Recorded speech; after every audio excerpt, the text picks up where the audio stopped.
Bupati Pega punya wilayah, kepala distrik. Saya juga sebagai kepala suku besar Atam, tapi tidak pernah ada koordinasi kepada saya. Jadi saya minta supaya mari semua orang hargai itu rekomendasi saya sudah buat ke provinsi. Nanti provinsi yang keluarkan peraturan daerah khusus tentang pertambangan rakyat di Kabupaten Pegunungan Arfak itu baru sah. Supaya jangan polisi tentara pakai barang begini untuk tekan masyarakat dengan harga. Karena ini masih ilegal. Polisi pencuri, tentara pencuri, orang-orang Amber yang datang ke sini khusus yang cari emas di sana semua pencuri. Jadi mari kita bicara baik-baik supaya uang masuk ke kas provinsi, kabupaten, dan juga masyarakat dan juga yang cari supaya sama-sama rasakan. Karena barang ini belum resmi. Nah, ingat itu. Daerah itu mendapatkan sesuatu dari apa yang diproduksi dari atas. Karena kan ini kan sebenarnya barang Tuhan, bukan barang manusia. Tetapi semuanya mestinya harus memperoleh pajak dapat, ini dapat. Ini kan semua kuncing-kuncingan. Kami datang, mereka pergi, tinggal alat di situ. Kita datang, mereka pergi, tinggal alat. Kita keluar, mereka operasi lagi, dapat lagi. Jadi kuncing-kuncingan itu. Saya bilang ini tidak bisa dibiarkan begini. Kalau memang mungkin nanti dalam waktu dekat ini kita akan duduk bersama untuk membicarakan bagaimana dibuat aturan dasar ataupun pemerintah daerah membuat aturan-aturan khusus misalnya di daerah-daerah sungai ya, tidak di daerah-daerah yang merusak lingkungan. Jadi saya juga tidak boleh kalau di daerah-daerah sungai, karena kalau sungai ini Pak digali sekarang, besok banjir lagi, balik lagi dia, ada lagi masnya gitu. Jadi kalau dia misalnya digali sekarang, misalnya sungai segini Pak lebar, dia gali dulu segini, habis itu dibiarin sama dia. Nanti besok ada hujan, tutup lagi, dia pindah ke sini. Jadi sama sekali sebenarnya tidak merusak lingkungan. Tapi yang menjadi persoalan adalah pemerintah daerah mendiamkan karena tidak mampu. Meskipun memang masih sifatnya parsial dan melihat kondisi mereka. Kalau misalnya nanti mereka lagi ramai di atas, kita akan turun. Itu yang bisa kami laporkan Pak kepada tim hadir hari ini. Saya terima kasih kalau kami diberikan perhatian. Saya pikir tidak ada yang dengar atau tidak ada yang mau tahu tentang apa yang kami lakukan ini. Karena saya kami berjuang sendiri Pak, menyiapkan semuanya yang saya sebutkan tadi. Karena tidak ada dalam uang operasi. Kami masuk pertengahan tahun, tidak mungkin lagi didaftarkan untuk dijadikan operasi. Jadi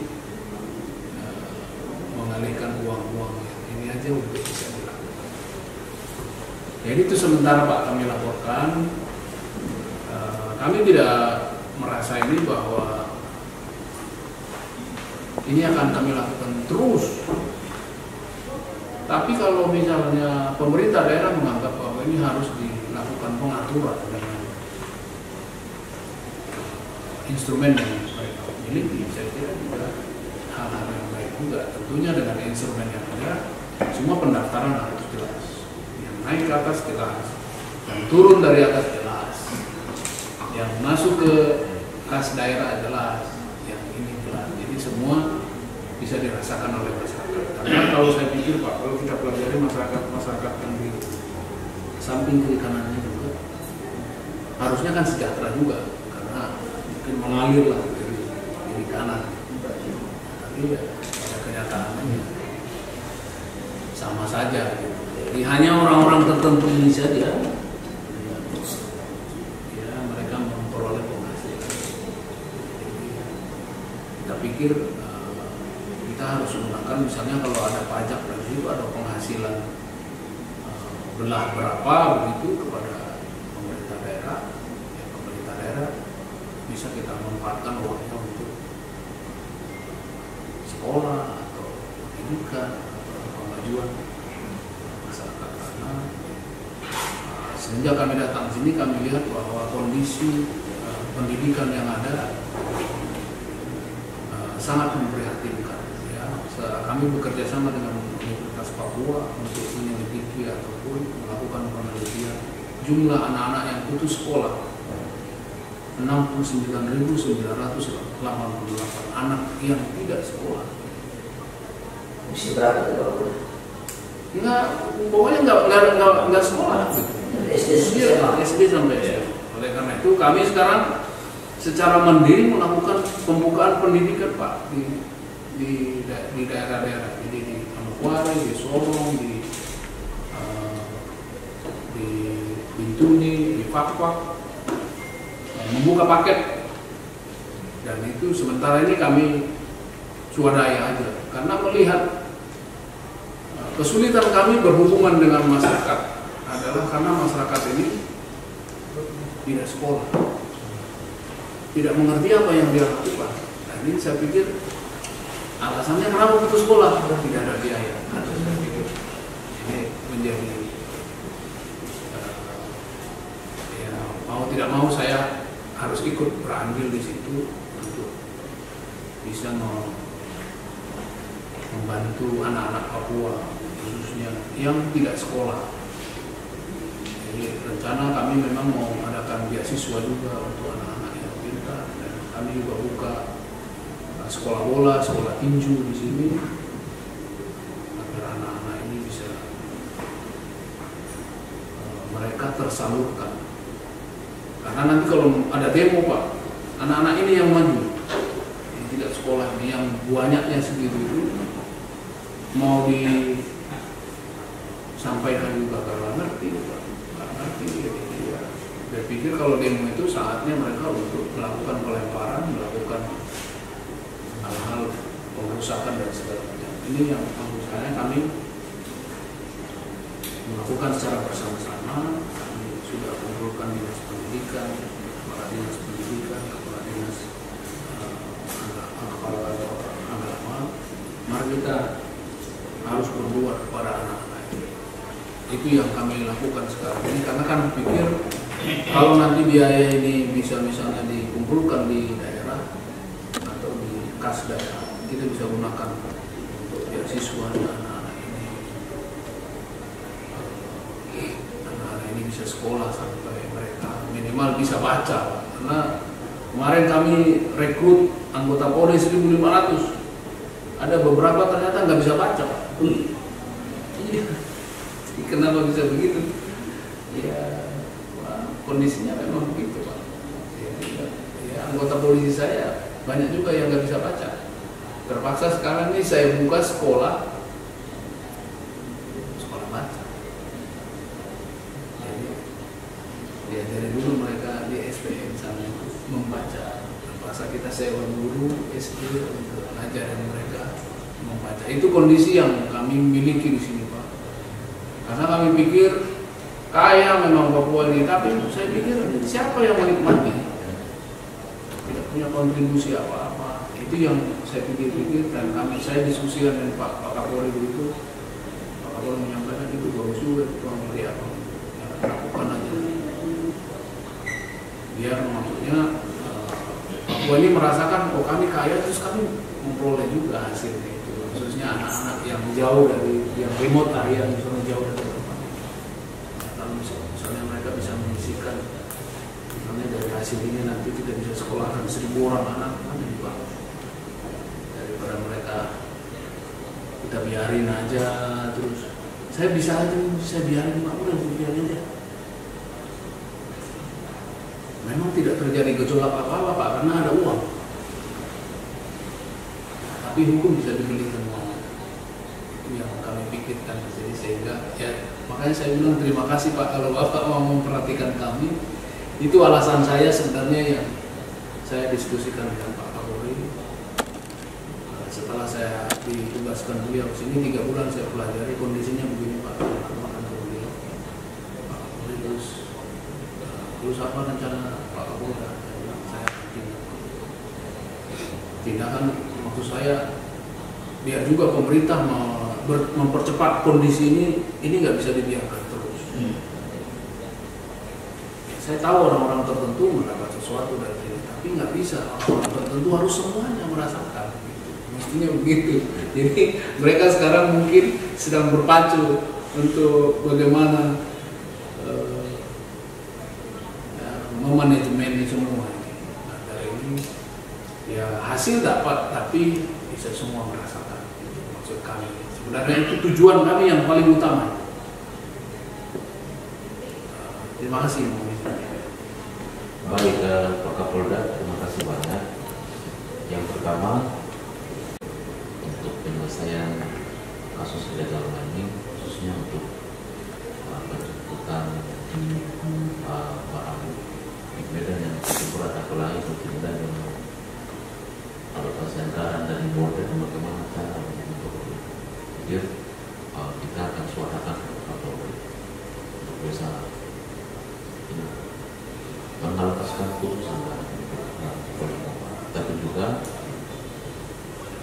ya tentu kita coba untuk bicara dengan gubernur dan bagaimana peran pemerintah daerah juga, karena ini kan aset pemerintah daerah juga dalam pihak kepolisian akan memberikan ke pemerintah daerah.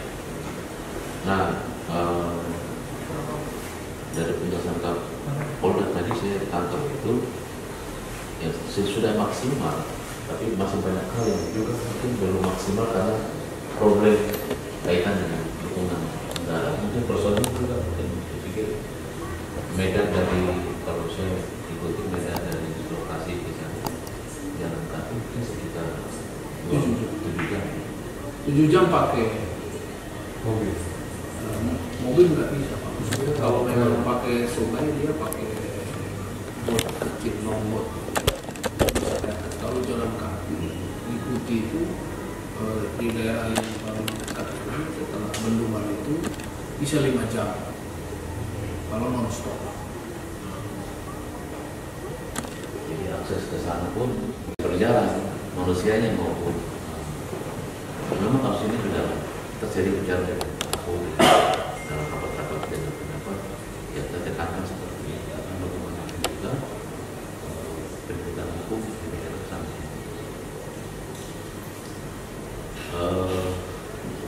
Mungkin Pak Kapolda dalam kasus borongan ini lebih detailnya, apakah ada organisasi? Nah, itu semua orang Indonesia, ada orang pasar, ada orang hukum,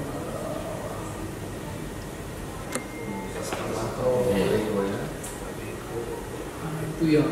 Nah, tadinya mungkin hanya 1, 2, tapi lainnya iri lihat begitu kan, tadinya udah begini nih, naiklah rame-rame, dan itu kira-kira 10 tahun terakhir sudah pakai alat berat.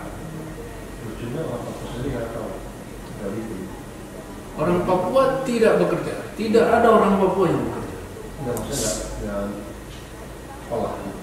Orang Papua hanya menerima hasil persenan dari jadi orang Papua tidak ada yang bekerja orang Papua.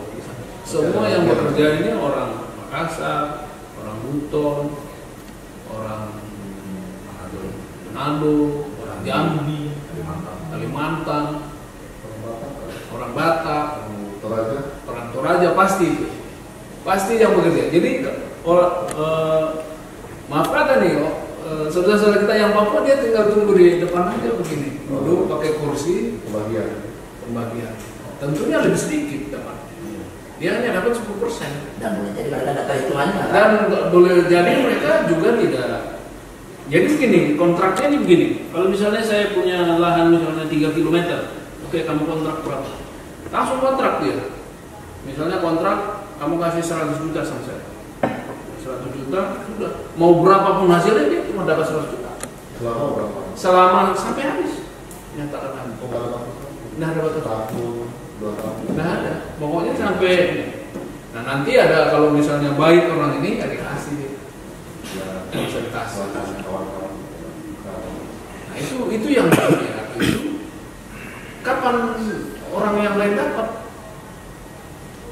Jadi semua ini semua dikamping-kamping dengan meter nih. Misalnya ini 200 meter nih, 200 meter ini meter itu. Karena kita belum pernah meneliti sampai di situ. Karena begini Pak, awal-awal saya pelajari sebelum saya ada di sini Pak, senjata orang di atas sana itu yang Maibra itu cuma dua. Satu senjata itu hasil rampasan dari otak kita yang ditembak mati, itu satu M16 sama satu rakitan, sama satu pistol. Itu punya anggota kita ya dulu di read sama mereka. Tapi sekarang foto terakhir yang dirilis kepada saya, senjata itu sudah 12. Dari mana? Dan itu sembilan rakit. Ya itu kalaupun merakitan pasti kan perkenannya juga efektif juga. Atau senjata yang tidak terdaftar. Dari mana? Dan senjata itu mahal Pak. Dari mana uangnya?